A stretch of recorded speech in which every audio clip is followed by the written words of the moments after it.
a lot of times, maybe when we think about positive change, we think like, oh, if the government would just change this law, then it would be fixed or solved. But I think until people are really able to work together and all truly like have the desire in their hearts to actually contribute to this change, then we won't see as much progress. So along these lines, one thing that I've been doing in my community on a local level is having a weekly neighborhood class for children.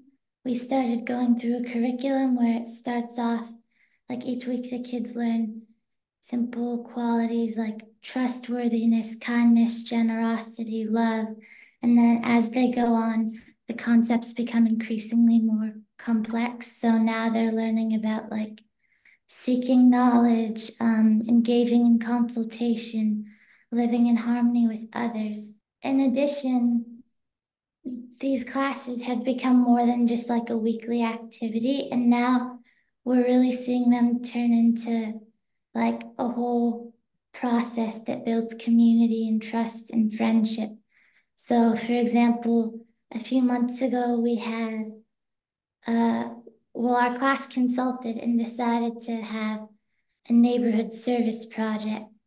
And it really came about through consultation. And we decided to have a service project called Walk, Talk, and Chalk the Block, where we invited, we went around our neighborhood, invited our neighbors to come and like write meaningful messages on the sidewalk with chalk. So I'd say that, like, in summary, this children's class has been helping in two ways. One way is like we've been teaching kids these important life skills that they can later use to contribute to this discourse. And then the second is just building community and friendship and trust.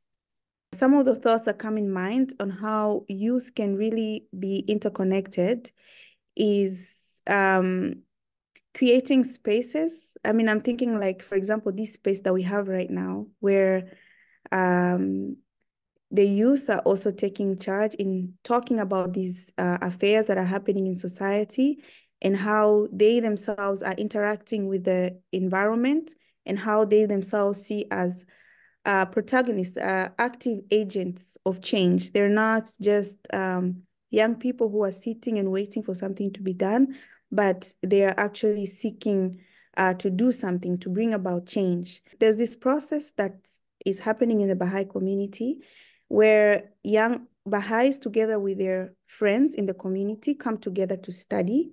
And when they study, they act. So they study and act at the same time.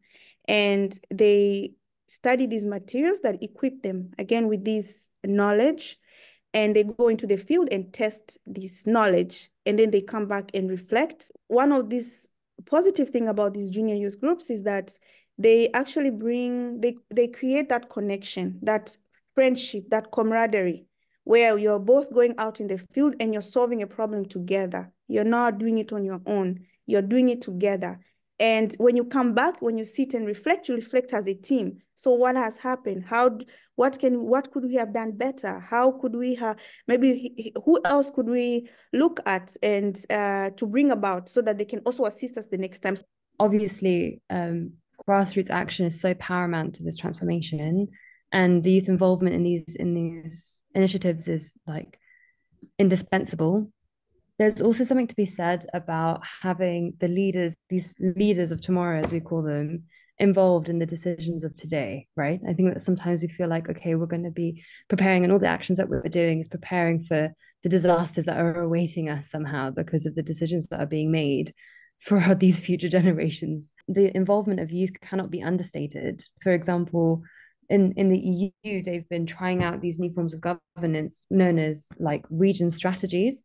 And so, for example, in the Alpine region, which covers like I think 6 different countries, including like Switzerland, south of France, Italy, and all of those regions that cover the Alps, because it shares such a geographical phenomenon, that governance has been dedicated to a specific body that's made out of a General Assembly, an executive board, and action groups. And one of these action groups is youth led.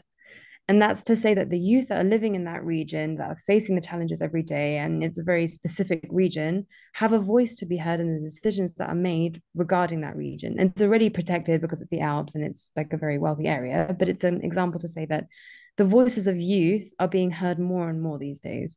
And it's time to tell, like, each one of us here today can go out and say, like, you should feel empowered, that there are so many resources available to us. And I think in certain regions more than others, obviously, as Lua shared, but that youth have the opportunities, the right, and the desire to make this change. And sometimes we forget that, or we just don't know that these things are available to us.